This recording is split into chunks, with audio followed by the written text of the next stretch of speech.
There's a multitude of ways to be able to see a wall's properties after it's been placed. In this example, let's select on this wall that's drawn here in the middle of our screen.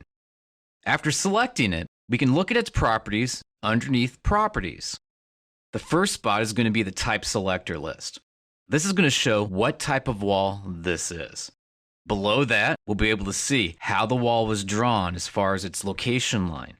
Further down, we'll be able to tell that this wall was drawn on level 1.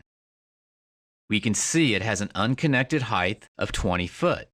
So this wall was drawn on our first floor, and it has a height of 20 feet tall. As we move down, we'll see such information as room bounding. The room bounding checkbox allows us to allow rooms to find this wall. In Revit, rooms are actual objects, and when you place a room, they'll automatically expand out until they find any object that has room bounding enabled. And that's what this checkbox here allows it to do. It allows room objects to see walls inside of Revit.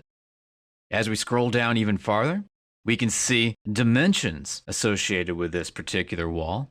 In this case, we can see it's 63 feet 6 inches, as well as the area and volume of the wall.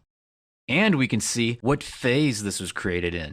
Phasing is periods of time in Revit, so we can tell that this was created in the new construction phase and it's never been demolished.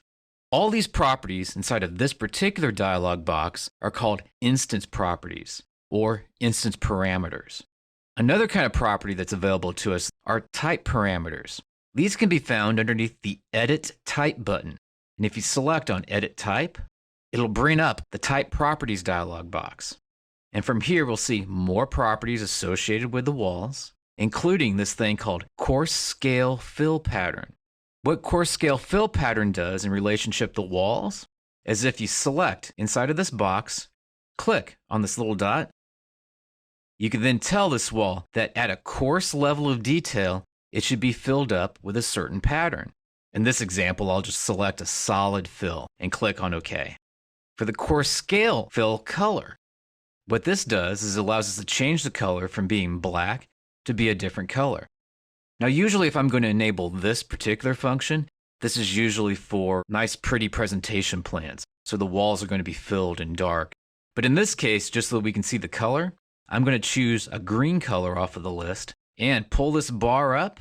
Now, click on OK once you get your color.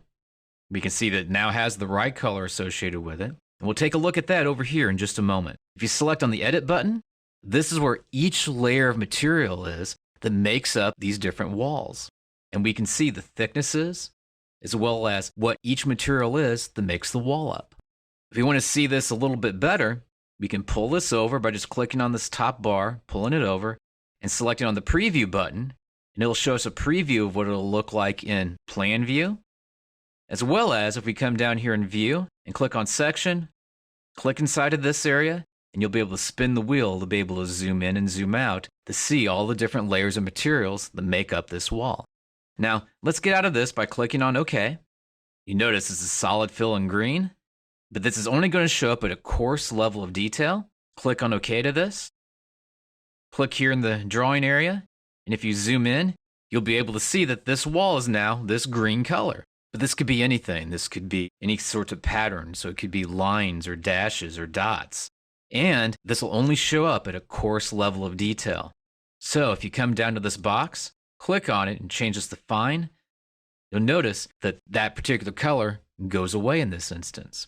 Your properties allow you to be able to manipulate, 1, the way that the wall looks, 2, the materials that are going to be associated with the wall. Also, 3, it's going to allow us to be able to change things as the height of the wall, what level that the wall is going to be hosted along with, how the wall is drawn, and a variety of other kinds of properties. And if you want to be able to make changes to a wall, just remember, select on the wall first, and then adjust its properties over here underneath Properties.